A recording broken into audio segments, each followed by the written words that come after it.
Welcome to Spiral of the Year. I'm Stephanie Matthews, herbal priestess and magical mother, and this is a healing journey through rhythm and ritual to embody and remember goddess culture. Now, I've been in the rhythm and ritual of, upon waking, going and walking each morning. And this podcast, this episode 3, is brought to you by the Divine Feminine, the goddess herself. This is a healing journey, and I realized that this podcast is going to shift directions a little bit. I have been teaching and mentoring and doing healing works and for the past 7 years. And I have been very much in my healer space. And I realized that now is the time that I get to give myself back the gift of healing. And so I invite and I welcome you to join me as I take this journey into remembering and embodying the goddess and goddess culture. This is quite terrifying for me. I've been talking to some of my friends this week, and I got the message in my daily walk. I've been taking morning walks.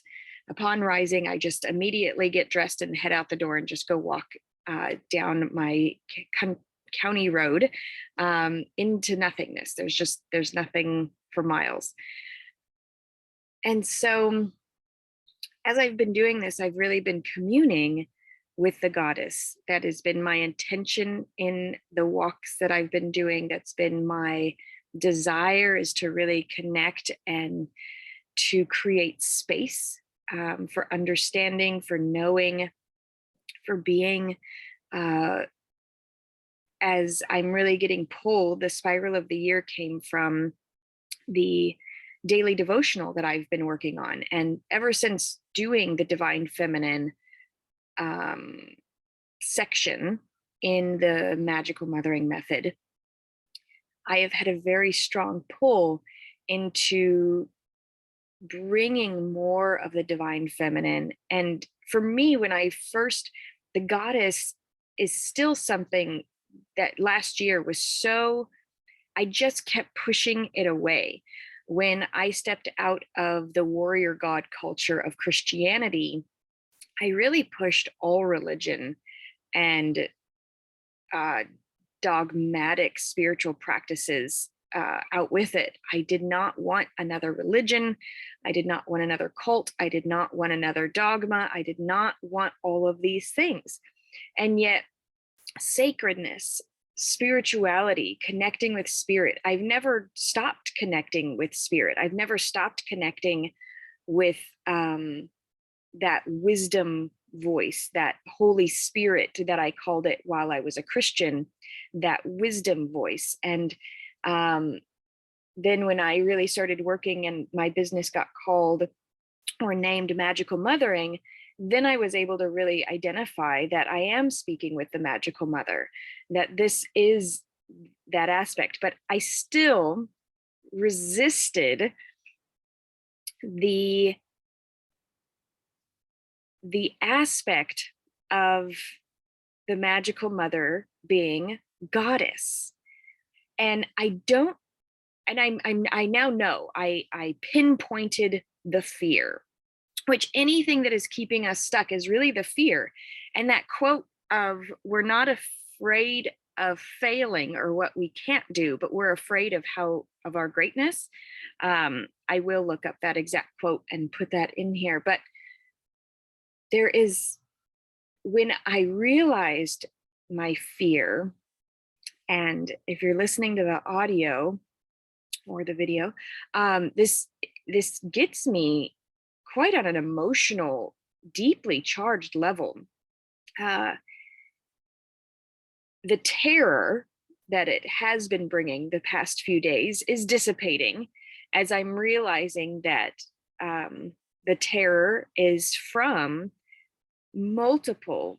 I can remember 6 of them, 6 previous lifetimes, and the deaths that I have occurred or been allotted, and they were distinctly tied in with the goddess. My first death as a Lemurian priestess was 23,000 years ago, at the hands of a man slitting my throat, as I was the embodiment of the Great Mother in Lemuria for 300 years. And so in my energetic, in my soul, I have these rememberings, and it's terrifying to once again be beckoned, called, and I have a hunger, a yearning to have a sacred connection to the divine. And the warrior god culture and the warrior god religion does not feed that hunger. And I think so many of us are hungry for this. And not just women. This is not just a woman thing. I think that so many of us are hungry for what can only be called the goddess culture. And I've been playing, I mean, you can call it goddess lifestyle, but then immediately in my brain, it's like, don't you dare think it's about decorating and consuming and buying anything, because then you've totally missed what goddess lifestyle and goddess culture is. It's not the clothing you wear. It's not the way your hair is done. It's not the way your house looks. It's not, I mean, if anything, it's you nude in, adorned with the natural elements and beings around you, such as flowers and plants, and living in total communion and oneness with nature, and no longer exploiting nature, no longer using nature. And even I was contemplating this aspect of how we connect with the goddess. In a warrior god culture, we are his children and are subjected to whatever emotional violence or trauma or abuse he would like to give us. And on the same hand, we are also told to obey and to be subordinate to his laws and his ruling. And so we must then put ourselves in a lowly position, waiting for the guidance or the stepping in of this warrior god to save us. And it takes our own self-responsibility. It takes our own ability to be mature adults, responsible for our own thoughts, our own feelings, our own emotions, completely out of our hands. And we give it and turn it over to this warrior god who, please God, come save us. Instead of, which is in fact the complete annihilation of our own wholeness. Like everything from the medical system to being a reductionist system, even science has this, let me save you. I know all, I study science, I know science, so I will save you. And I'm the only thing that can save you. Science is the answer. And when we look at this warrior god culture that our entire society, our entire world is built upon, and that we've decimated every goddess culture and called them savages, in the process, which, hello, they are not the savages. It's a mirror, right? They've only been, these warrior god cultures have been calling everybody else savages because they are the savages. They are the brutal, life taking, life destroying, resource guzzling, hedonistic, consumeristic, capitalistic, socialistic aspects. There's not, all the political systems are built on this warrior god culture. And it's so difficult to separate anything from that because our entire way of being is built upon that which it is. And so for the next however long through this spiral of the year, my personal journey, and if you'd like to join me, is this unraveling of the warrior god culture and the allowing of the goddess culture to be welcomed and ushered and invited into this space. And I realized the other day I had a total meltdown, breakdown. I just started, sobbing and just getting so, just releasing. I was just releasing when I realized very innately, very intuitively, very clearly, soulfully, that the foundation that I have been building over the past 7 years in my own healing practice and in the healing practice that I've been sharing was built on a warrior god culture foundation. And so when I had that thought, and I'm like, oh gosh, when I had that thought, literally I saw a house of cards fall down. And the house of cards tumbled down. And I realized I had built a foundation on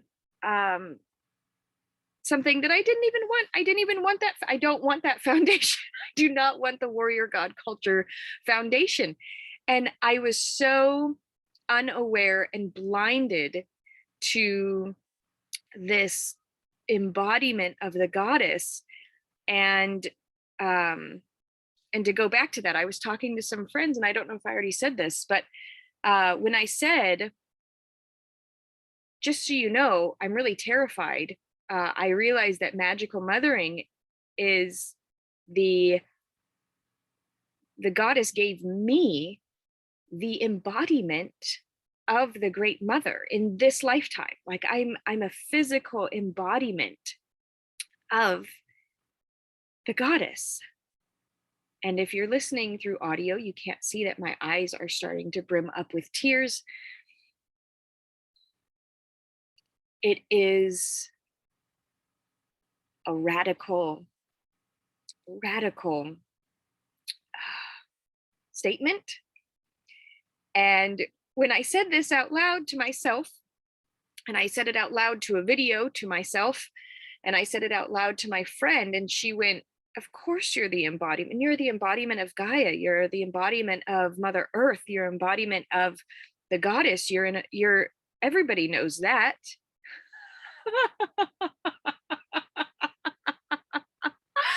My maniacal villainous laugh came. I just went, oh my goddess. Oh my God. Oh my goddess. Like, OMG.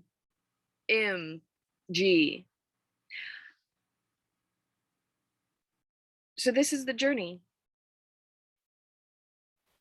If you don't know, I've had incredible worthiness, unworthiness issues.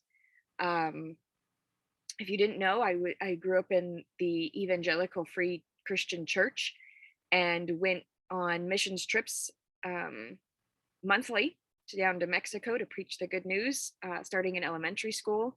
In middle school and high school, I spent spring break in Mexico doing missions trips and vacation Bible schools. I went to a Christian college the first year of college. I went to Ukraine twice to live in orphanages and share vacation Bible schools in Ukraine. This was my foundation the first 23 years of my life. When my dad passed away when I was 23, that shattered, that created a chasm. It really shattered the warrior god culture and religion for me. I still got married in the church and under the church because there was still there. I just didn't know what to replace it with. Um, I didn't have a clue as to how to get married outside of the church and why get married outside of the church. It just didn't make. I still had so much guilt. I still had so much shame from the church and from my upbringing that I got married with the blessing of a pastor uh, in the name of God. And for me, it took time, this unraveling. I started getting into Rudolf Steiner's reading and his esoteric practices, which led me to other esoteric practices and really opening up the mind to the divinity that is all around. And then I read the Ringing Cedar series, and Anastasia explains to a T what the goddess culture is, and yet she uses the word God. And so I couldn't, in my war god and warrior god culture foundation, could not put goddess into that. And it took me until now to do that. And I went, oh my goddess, this is what Anastasia is talking about. It's a goddess culture. It's a culture based on the goddess, which does not want our obedience. And that's the difference. The goddess does not want us to stop being ourselves. She actually wants us to step into who we are. She does not want our obedience. She does not want our prayers. She does not want us kneeling down and not doing for ourselves what she has given us everything to do within us. And that's the difference. The goddess culture is about beauty and truth and love and making that which is around us naturally more beautiful, beautifying nature by not destroying it and stealing its resources, but communing and integrating and becoming a part of nature. I've been feeling, Travis and I own 22 acres of land in southeast Missouri. And I'm realizing more and more that this is the land to create that goddess culture in and on. And it's very exciting because I've been asking for a year now, what are we doing with this land? And we almost sold it. They couldn't come up with the money to the people we purchased it with. So we were able to come up with the money to buy it from them. And now that we have it, and I just kept asking, what is this land? What is this land? How can we create a space, a sacred space of love here? How can we create sacred space?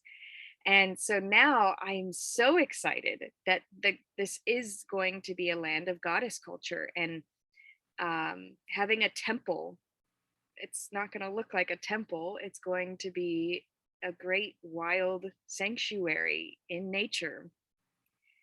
And my heart, and there's so much joy and the terror of this realization that I'm an embodiment of the great mother, of Mother Earth, Mother Nature. I mean, think about the things that we still call mother. Mother Earth, Mother Nature. These are, often the moon. The man in the moon is often said, but it is in direct alignment with women's cycles and the ocean and water and nighttime. So Sister Moon or Mother Moon. So all of these aspects allow for us to see what mother is and what our nature is. And this is really what the spiral of the year is. I truly believe that our nature, not our nurture, our nurture is warrior God culture. Our nature is life giving, life affirming, life honoring goddess culture. And what an adventure this is going to be in unraveling this, in being awake to what this is and being alive to experience all of this and unravel this. And it's interesting, in the Ringing Cedar series, if you haven't read it, it's a great series. Anastasia does not share her location because we live in a warrior God culture. People go out and try to find her, to steal her magic, to take her divinity, to use her. That is not the goddess culture. The goddess culture, we ask, how can we become more whole? How can we become more of ourselves? How can we become more in tune with what we are so that we can create more of that for humanity, for the world, for the plants, for the rocks, for the crystals, for the universe? Not let's destroy this planet so that we can go to another planet to destroy that. That's such the warrior God culture. And so over this spiral of the year, through this spiral of the year, we're going to be exploring goddesses. We're going to be exploring the embodiment of goddesses. We're going to be exploring what goddess culture is. We're going to be exploring rhythm and ritual and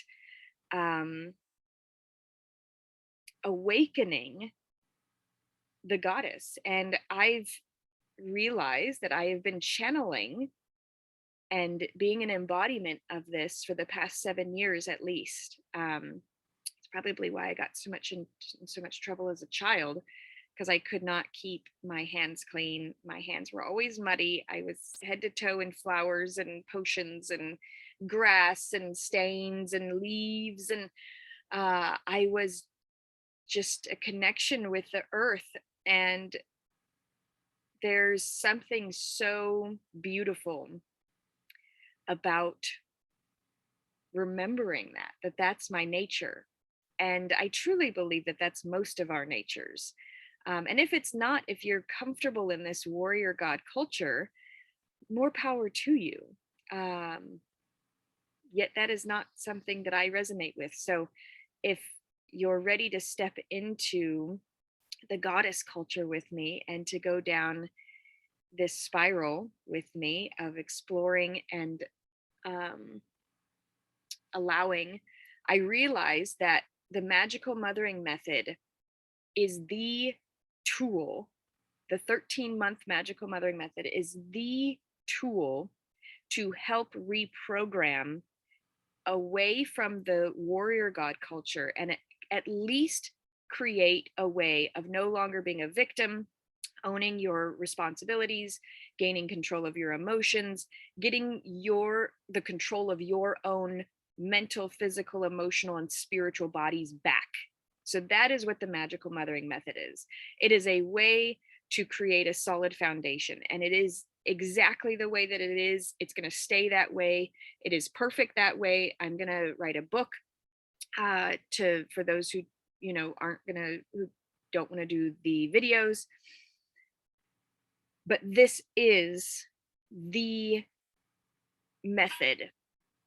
And it's so funny that it's called a method and it's in like these weeks and it's so masculine, but it's beautifully divine masculine. It's beautifully put, and it's such a gentle way to transition out of the warrior God culture mentality.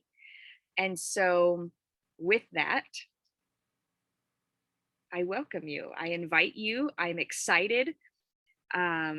This is what is coming through. So I'm owning my embodiment of the goddess, and I welcome you to play along with me. And let's discover who and what we are together in all of the terrifying, frightening, exciting, releasing, liberating, emotionally fulfilling nature that we are. If you have questions, or if you want me to channel certain aspects, or if you're um, excited, I'd love to hear about this, and I'd love to hear from you. So let me know uh, if you're excited like I am. So uh, have a blessed day, and I will talk to you soon.